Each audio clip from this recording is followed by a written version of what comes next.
Pukul 6 waktu Indonesia Tengah. Inilah Radio Republik Indonesia Bau-Bau dengan Warta Kepton. Berita seputar Kepulauan Buton. Kita memang harus turun menjaga kestabilan harga sampai kita bisa menutup akhir tahun ini dengan nilai inflasi yang wajar. Sektor ini sekarang turun karena stop operasi. Yang pertambangan nikel itu karena ternyata kawasan yang menjadi kawasan pertambangan dia itu menjadi hutan lindung.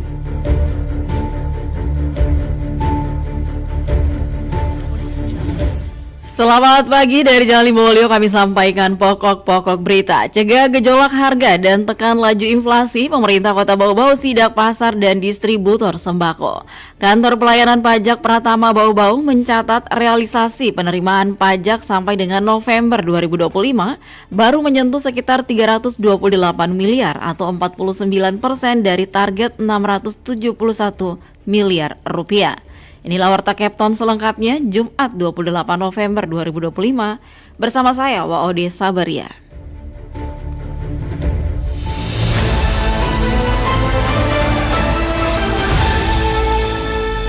Saudara, kita awali berita yang pertama, cegah gejolak harga dan tekan laju inflasi. Pemerintah Kota Bau-Bau sidak pasar dan distributor sembako. Selengkapnya dilaporkan Waode Nurliani. Pemerintah Kota Bau-Bau melalui Tim Pengendali Inflasi Daerah atau TPID melakukan inspeksi mendadak atau sidak ke pasar tradisional dan sejumlah distributor sembako untuk mengantisipasi potensi kenaikan harga menjelang akhir tahun. Kegiatan ini dipimpin langsung oleh Wakil Wali Kota Bau-Bau Waode Hamsinabolu yang turun meninjau kondisi stok dan harga bahan pokok di sejumlah pertokoan, gudang distributor hingga pedagang ikan dan sembako di Pasar Wameo. Sidak tersebut dilakukan sebagai langkah pengawasan pemerintah terhadap ketersediaan stok dan keterjangkauan harga barang kebutuhan pokok, terutama menjelang periode akhir tahun ketika inflasi biasanya mengalami peningkatan. Rombongan juga menyambangi beberapa toko serta distributor beras di kawasan Jembatan Batu untuk memastikan kelancaran pasokan di tingkat distributor.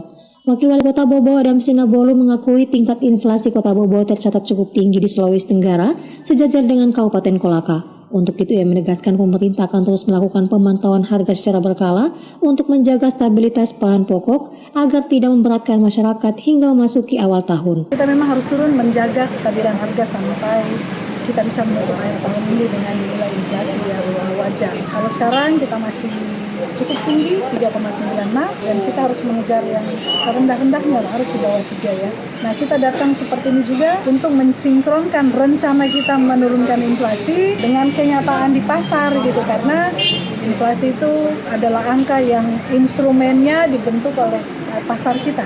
Tadi kita sudah ke Pasar Romeo, melihat di sana pasar rakyat, dan kita sekarang mengunjungi distributor beras. Dalam sidak tersebut, Hamsina masih menemukan kenaikan harga pada beberapa komoditas seperti telur, beberapa jenis ikan dan bawang merah, meski kenaikan tersebut tidak terlalu signifikan. Namun kata Hamsina, komoditas beras menjadi perhatian utama pemerintah karena merupakan penyumbang inflasi terbesar di Bau-Bau.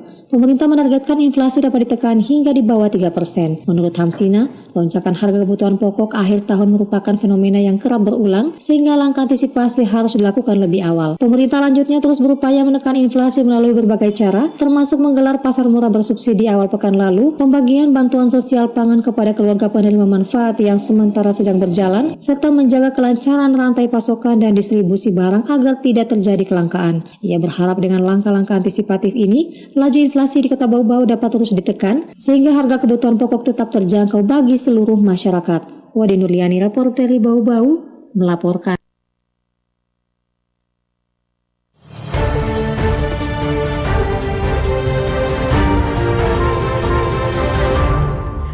Kita ke berita berikutnya, pemerintah Kota Bau-Bau akan segera mendistribusikan bantuan sosial pangan kepada keluarga penerima manfaat atau KPM. Penyaluran bantuan yang ditujukan bagi 10.357 KPM ini dijadwalkan berlangsung secara bertahap mulai dari akhir November hingga awal Desember 2025. Program penting ini telah diluncurkan secara resmi pada Selasa 11 November di Gudang Bulog Bau-Bau dengan disaksikan oleh Kepala Dinas Perdagangan serta Kepala Dinas Pertanian dan Ketahanan Pangan Kota Bau-Bau. Kepala Dinas Perindustrian dan Perdagangan Kota Bau-Bau, Laode Hasan, menjelaskan bahwa bantuan sosial ini merupakan langkah strategis pemerintah daerah untuk mengendalikan inflasi dan memastikan stabilitas harga kebutuhan pokok. Ia menambahkan program bantuan pangan ini sangat membantu masyarakat berpenghasilan rendah dalam menghadapi tekanan harga bahan pokok yang cenderung meningkat. Pemerintah Kota Bau-Bau juga memastikan bahwa seluruh data penerima bantuan telah melalui proses pendataan dan verifikasi yang ketat bekerja sama dengan pihak Bulog. Rincian bantuan yang diterima oleh setiap KPM mencakup 20 kg beras dan 4 liter minyak goreng untuk alokasi periode Oktober hingga November. Secara keseluruhan total beras yang disalurkan di Kota Bau-Bau mencapai 207.140 kg. Sementara total minyak goreng yang disiapkan berjumlah 41.428 liter. Anda sedang mendengarkan Warta Kepton, berita seputar Kepulauan Buton. Masih di Warta Kepton pagi dan kita ke berita lainnya. Kantor Pelayanan Pajak Pratama Bau-Bau mencatat realisasi penerimaan pajak sampai dengan November 2025 baru menyentuh sekitar 328 miliar atau 49% dari target 671 miliar rupiah. Rendahnya capaian ini disebabkan oleh beberapa faktor, salah satunya anjloknya kontribusi dari sektor pertambangan. Selengkapnya dilaporkan Afriansa. Sektornya sekarang turun karena stop operasi. Yang pertambangan nikel itu karena ternyata kawasan yang menjadi kawasan pertambangan dia itu menjadi hutan lindung. Jadi Kantor Pelayanan Pajak KPP Pratama Bau-Bau menghadapi tantangan berat dalam mencapai target penerimaan pajak tahun 2025.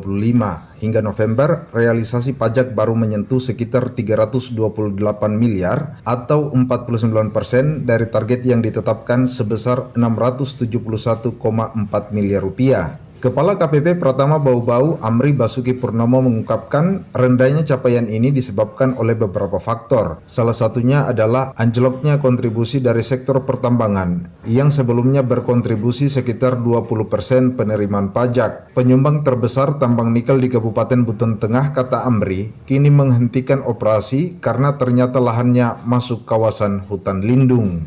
sektornya sekarang turun karena stop operasi. Yang pertambangan nikel itu karena ternyata kawasan yang menjadi kawasan pertambangan dia itu menjadi hutan lindung, jadi tidak boleh dilakukan penambangan, akhirnya stop operasi mereka. Kalau aspal itu pembeli di luar negeri tidak ada melakukan pembelian karena aspal Buton itu yang diekspor ke Cina. Nah, Cina selama tahun 2025 itu sama sekali tidak melakukan pengambilan aspal ke Buton, sehingga dari sektor aspal tidak ada pemasukan di kami di pajaknya.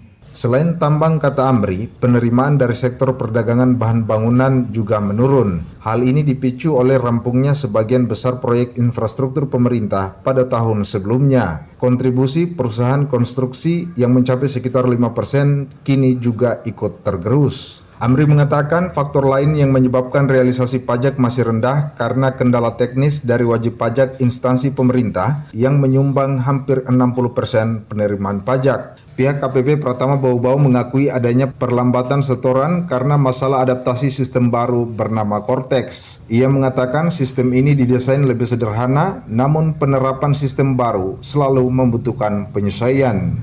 Untuk yang instansi pemerintah itu kami mencoba mencari tahu kira-kira kenapa mereka setorannya melambat. Nah, ternyata ini memang ada kendala di sistem, mereka tidak semuanya langsung bisa. Jadi ada yang masih belum paham. Untuk mengatasi masalah ini, KPP Pratama Bau-Bau mengambil langkah aktif melalui edukasi dan pendampingan intensif. Tim KPP turun langsung ke lapangan untuk membantu wajib pajak, terutama dari Pemda di wilayah kerjanya yang meliputi Kota Bau-Bau, Kabupaten Buton, Buton Tengah, Buton Utara, Buton Selatan, Muna, Muna Barat, hingga Wakatobi. Amri meyakini jika semua wajib pajak Pemda telah melakukan penyetoran melalui Cortex, target penerimaan pajak KPP Pratama Bau-Bau akan meningkat signifikan sesuai yang diharapkan. Di samping itu, kata Amri, pihaknya juga terus mengoptimalkan potensi dari sektor lain. Sektor perdagangan dan perikanan yang dinilai masih prospektif terus digali. KPP Pratama Bau-Bau juga meningkatkan kolaborasi data dengan Bea Cukai dan Kejaksaan untuk mendeteksi potensi pajak baru dari lalu lintas barang di pelabuhan dan memastikan kepatuhan pajak. Harapannya seluruh upaya ini dapat mendongkrak realisasi pajak KPP Pratama Bau-Bau hingga akhir tahun. Reporter RRI Bau-Bau, Afriansa, terus mengudara untuk Indonesia.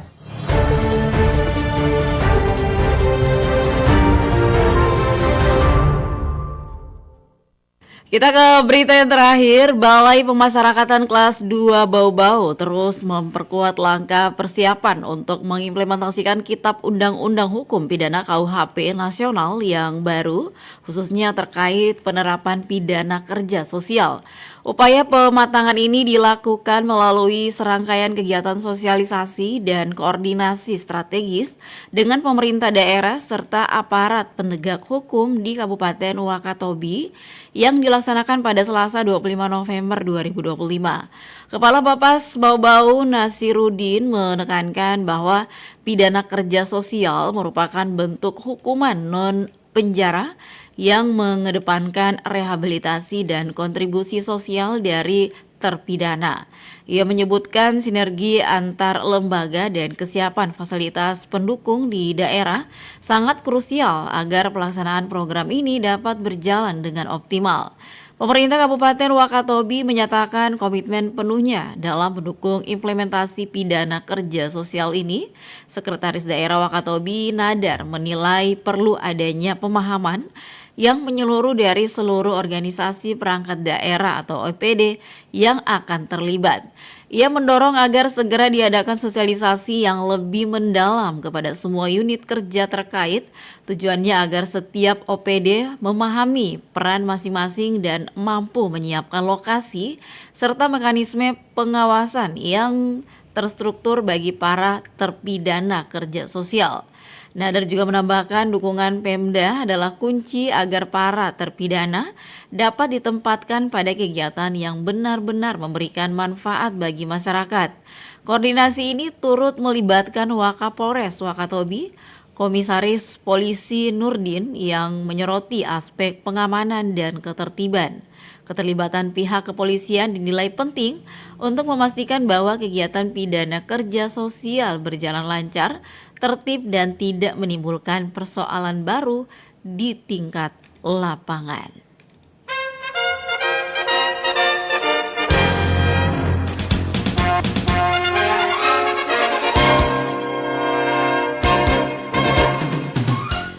Saudara, sebelum kami akhiri, kembali kami sampaikan pokok-pokok berita. Jaga gejolak harga dan tekan laju inflasi. Pemerintah Kota Bau-Bau sidak pasar dan distributor sembako. Kantor Pelayanan Pajak Pratama Bau-Bau mencatat realisasi penerimaan pajak sampai dengan November 2025 baru menyentuh sekitar 328 miliar atau 49% dari target 671 miliar rupiah. Demikian Warta Kepton hari ini, mewakili kerabat kerja, saya ucapkan selamat pagi.